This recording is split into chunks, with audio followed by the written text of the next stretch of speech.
বন্ধুরা, এই ফেসবুকে কিংবা এই অনলাইনে আপনি জিরো থেকে হিরো কিভাবে হবেন? প্রথমেই আপনি আপনার ভোটার আইডি কার্ডের সাথে মিল রেখে আপনার বয়স, আপনার নাম, আপনার ঠিকানা সবকিছু ভোটার আইডি কার্ডের সাথে মিল রেখে করবেন। একটু সঠিক তথ্য দিয়ে আপনি আপনার ফেসবুকের আইডিটা খুলবেন। যদি ইউটিউবে করেন তাহলে ইউটিউব চ্যানেল খুলবেন। তারপরে আপনি প্রতিদিন একটা থেকে দুইটা করে পোস্ট করবেন। প্রথমেই আপনি 3-4টা পোস্ট করবেন না। যদি আপনি প্রথম দিকে 3-4টা পোস্ট করেন, পরে আপনি বেশি সময় দিতে পারবেন না। তাই প্রথম একটা থেকে দুইটা এর ভিতর থেকে ভিডিও কিংবা ফটো আপলোড করবেন। আর আপনি নিয়মিত অন্যের ভিডিওগুলো দেখবেন। সেই পোস্টে আপনি নিয়মিত কমেন্ট করতে থাকবেন। আস্তে আস্তে দেখবেন আপনার আইডিতে ফলোয়ার বাড়বে, আপনার রিচ এঙ্গেজমেন্ট বাড়তে থাকবে। আপনি এভাবে মনোযোগ সহকারে কাজ করতে থাকবেন।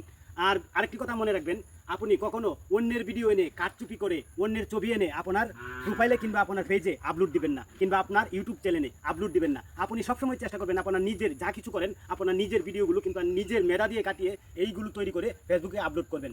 আস্তে আস্তে যখন আপনি এভাবে কাজ করতে থাকবেন, আপনার আইডিটা আস্তে আস্তে বড় হতে থাকবে। আপনি আস্তে আস্তে জিরো থেকে হিরো হওয়ার রাস্তায় ধাপে ধাপে আগাতে থাকবেন। ঠিক আছে? তো এইভাবে আপনারা কাজ করতে থাকবেন। কাজ করলে দেখবেন একদিন আপনার আইডিটা খুব তাড়াতাড়ি অনেক বড় হয়ে যাবে। প্রথমে 1000, 2000, 3000, 4000 এরকম ফলোয়ার আপনার আইডিতে আসতে থাকবে। আগে ফেসবুকে 60,000 মিনিট ওয়াচ টাইম লাগতো, এমনকি 5000 ফলোয়ার রাখতো। বর্তমানে কিন্তু 5000 ফলোয়ার এবং 30,000 ওয়াচ টাইম হলেই ফেসবুকে আপনার মনিটেশন পেয়ে যাবেন।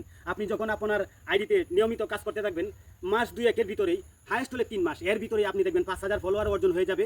এমনকি আপনার আইডিতে রিচ এঙ্গেজমেন্ট বাড়বে, আপনার 30,000 ওয়াচ টাইমও পূরণ হয়ে যাবে। তাই আমি বলবো সঠিক নিয়মে সঠিক টাইমে পোস্ট করবেন। আপনি প্রতিদিন সকাল 8টা, 9টা, 10টা এর ভিতরে পোস্ট করবেন একটি ফটো, আর রাত্রে পোস্ট করবেন 7টা থেকে 11টার ভিতরে একটি ভিডিও। এই নিয়মে আপনি কাজ করতে থাকবেন, তাহলে দেখবেন আপনি খুব তাড়াতাড়ি এখানে সফল হতে পারবেন। আর ভোটার আইডি কার্ডের সাথে মিল রেখে আপনার সবকিছু করতে হবে, কারণ আপনি যখন মনিটেশন পাবেন ফেসবুক থেকে কিংবা ইউটিউব থেকে, তখন আপনার কাগজপত্র এখানে জমা দিতে হবে। তখন আপনি কি করবেন? তখন আপনার যে ভোটার আইডি কার্ড আছে, সেই ভোটার আইডি কার্ডের সাথে মিল রেখে আপনি একটি ব্যাংক অ্যাকাউন্ট খুলতে পারেন। যে কোনো ব্যাংক আপনার পছন্দ হবে, ইসলামী ব্যাংক আছে, ডাচ বাংলা আছে, যেটা আপনার পছন্দ হয়। আর অন্য ব্যাংক আছে, যে ব্যাংকে আপনার পছন্দ হবে সেই ব্যাংকে একটা অ্যাকাউন্ট খুলবেন। সেই অ্যাকাউন্টের নাম্বারটি ফেসবুকে অ্যাড করে দিবেন কিংবা ইউটিউবে অ্যাড করে দিবেন। এভাবেই আপনারা যদি কাজ করেন আমার কথা মতো, তাহলে আপনারা খুব তাড়াতাড়ি এই অনলাইন থেকে সফল হতে পারবেন। বন্ধুরা, অনলাইনে কাজ করতে হলে মনোযোগ সহকারে কাজ করতে হবে, সবাইকে ভালোবাসা দিয়ে সবার পাশে থাকতে হবে।